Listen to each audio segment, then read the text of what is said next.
La hidroelectrificació del Noguera Pallaresa va suposar la construcció de 4 centrals hidroelèctriques entre el 1912 i el 1935, però tot va començar aigües amunt amb l'aixecament d'una petita central. Avui us proposem iniciar el nostre itinerari a Sossís per tal de conèixer aquest complex hidroelèctric. Just a uns 4 quilòmetres de la Pobla de Segur es troba la petita presa i la captació d'aigua que proveeix la central. Aquest indret és on actualment es construeixen els rais que baixen riu avall durant la diada.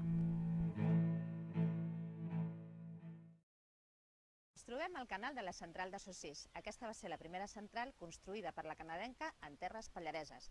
Es va pensar com una infraestructura auxiliar que havia de proporcionar energia elèctrica per la construcció de les grans obres de Sant Antoni a Talarn.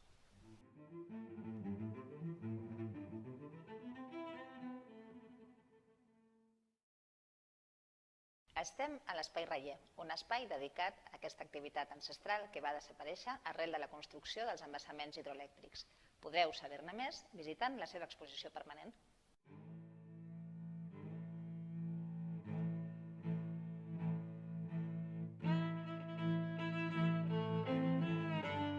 Per conèixer a fons totes les possibilitats que us ofereix el territori, adreceu-vos a l'estació d'Esport i Natura de la Pobla de Segur.